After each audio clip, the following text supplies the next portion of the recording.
Afternoon everyone, welcome back to the channel. So no videos much over the last week or so, but we've got a lot of stuff packed into this video. We've been very busy, a lot of different jobs going on, and we're kind of going to give a wee bit of a rundown on all the stuff that's been happening. Stabiliser cattle that we've purchased as replacements, we're going to be looking at those. We're going to be looking at a drainage job that we were doing, or we've just started to do. We're also going to be looking at how we got on at the hay over the last number of days. We're also going to look at some of the issues that we've had with all this hot weather. It's been fantastic for getting the hay made, great to get corn started, all that stuff, but it's causing other issues. I'm going to have a wee look at some of those as well. So a lot of different things we're going to cover. So yeah, see how it goes. Don't forget, if you're not already subscribed, hit the sub button, leave a like in the video, comment down below, all that kind of stuff. All helps the channel. And yeah, let's get going at it. Okay, so these are the heifers that we have purchased. They are Stabiliser cattle, so you may have heard of this breed. We've been wanting to try them out for a while, hearing some great reports about them. They're a breed that originates in the States. They are a crossbreed of four different breeds: Simmental, Red Angus, Hereford, and the other one begins with G. I'll put it up on screen now. I can never pronounce it, but great reports about them. They're not massive in size, but they're easy calving. Calves are quite small and they come out easy calving, rapid growth from the calves when they are born. They have good milk. They're of a quiet nature. They are they're not massive, so they're not hard to keep over the years. They're not going to eat you out of the house and home, and yeah, we're interested to see how they work out. Wouldn't rule out moving to more of these if they are a success, and looking forward to seeing how it goes. So you'll get to see them on the channel here, the same as we will, and hopefully they're a big success. So yeah, going to let them out now on the grass. If we've been footage of letting them out. So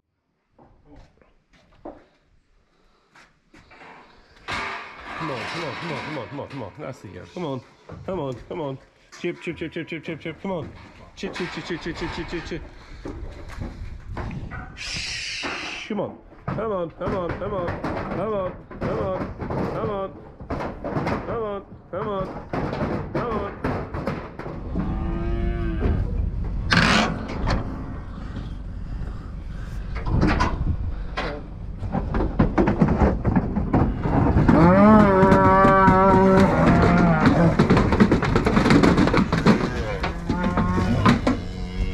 There's the meet and greet can take place.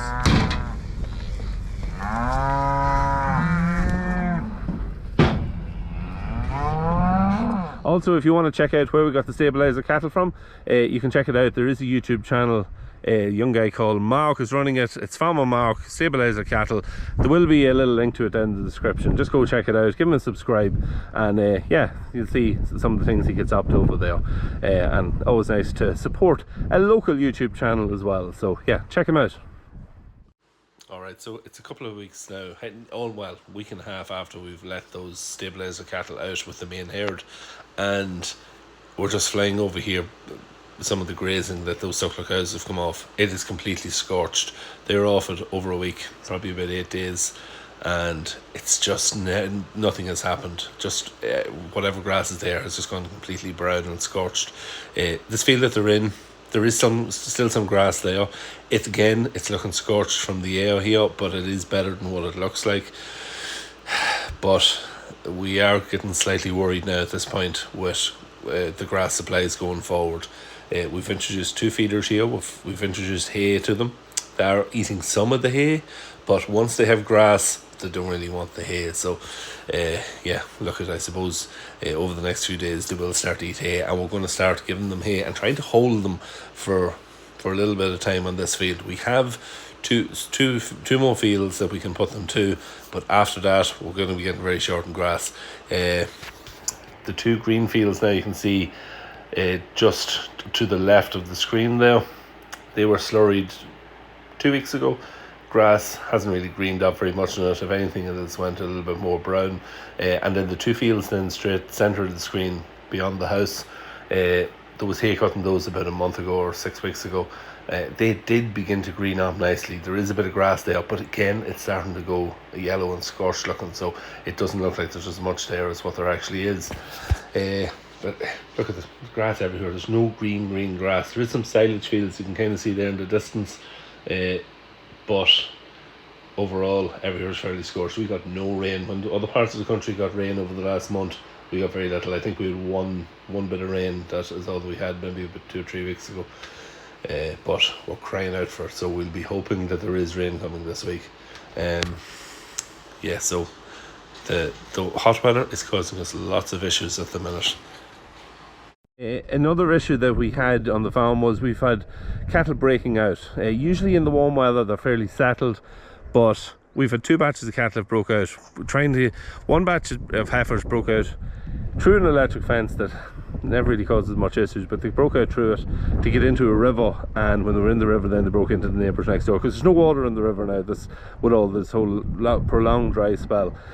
We had another batch then of our cows and calves. The batch we have at home also broke into the river, and they went across the river and into the silage ground belonging to another man next door. So a lot of different issues caused by it. It's not that they have access to water, but what they want is to get into the water, to stand in it, splash around it and cool down. So maybe on one hand you can't blame them, but it causes a lot of issues on that front too. So yeah, it looks like it's coming to an end, this prolonged warm spell.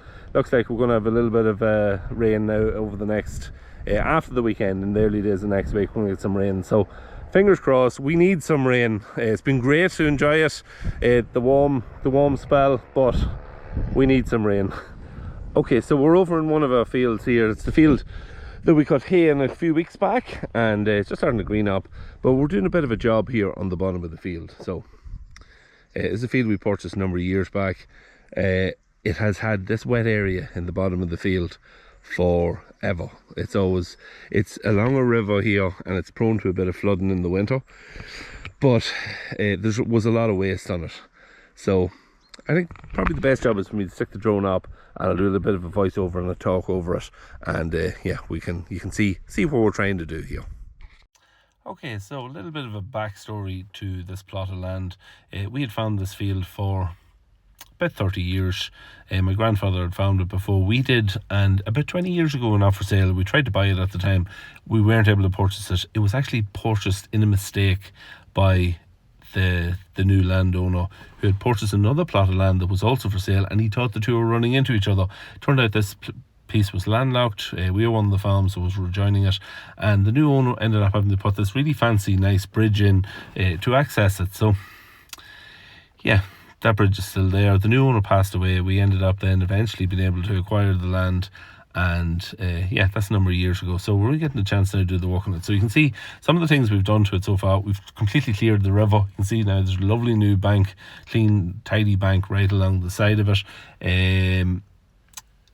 We've also stripped back all the soil, the wet, sodden soil, and put it into these rows. Now, the idea in putting it into these rows is to allow that soil now to dry out.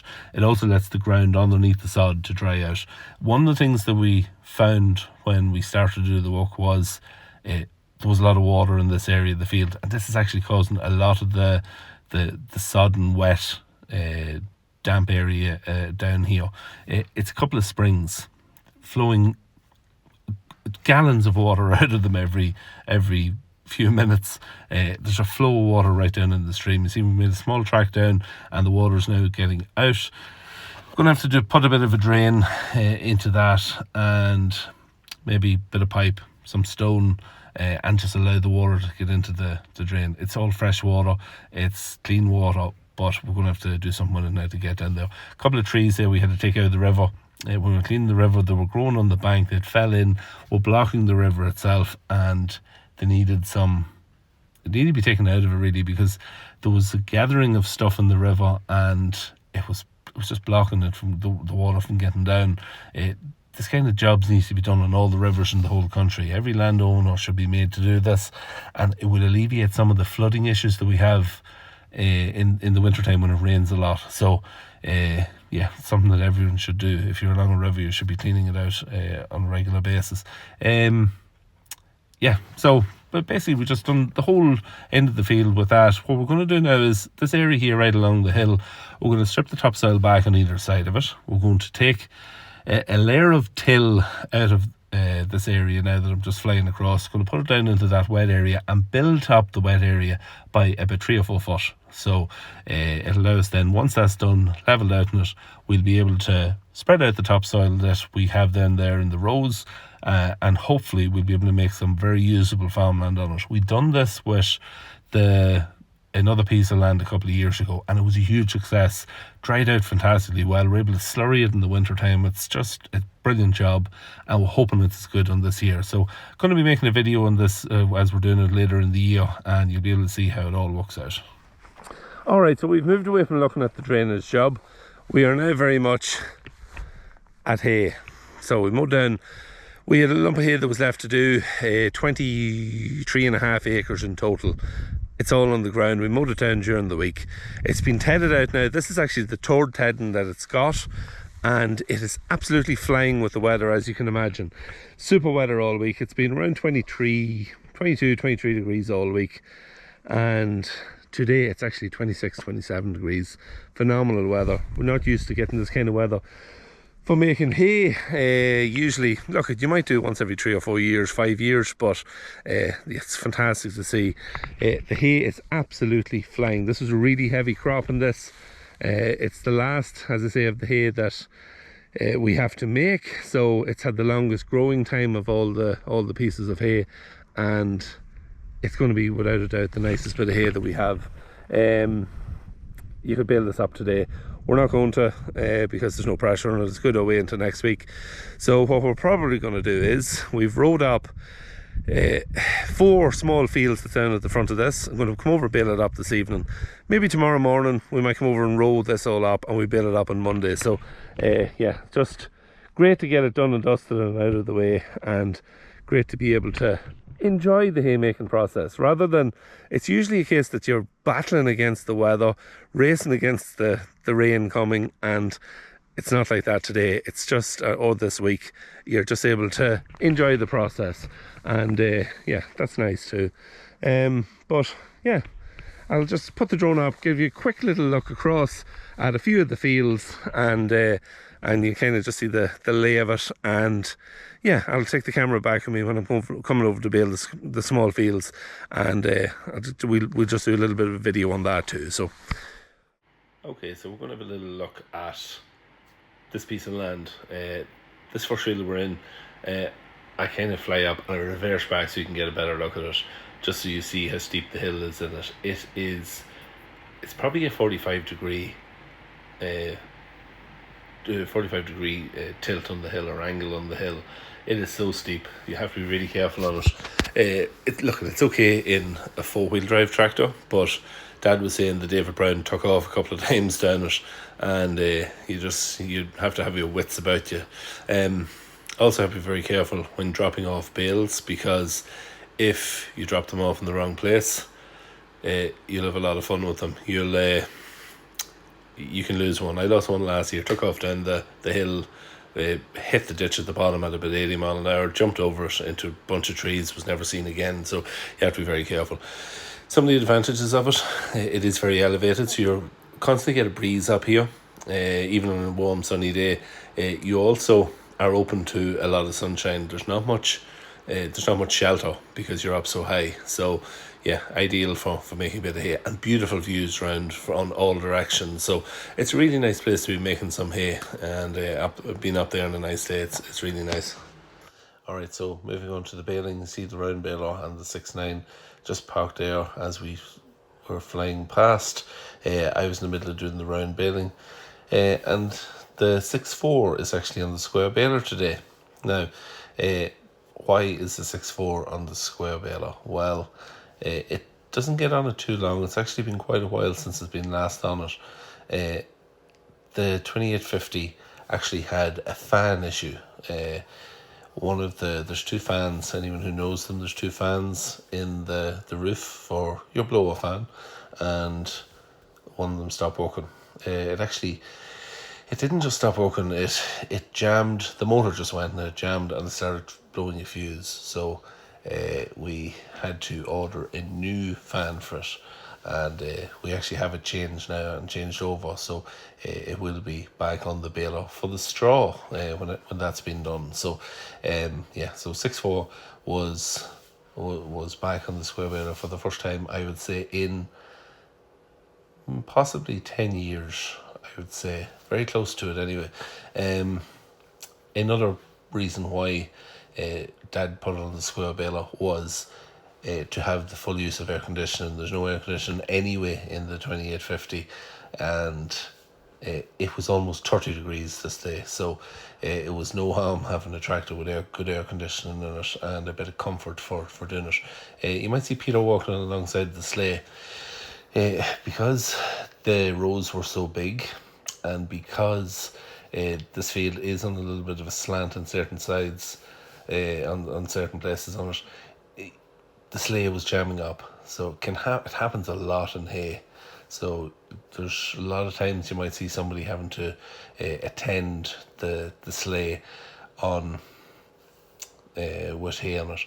Especially we always have fairly big, fair good crops, and it just means that your ground speed is usually down, which isn't good for the sleigh.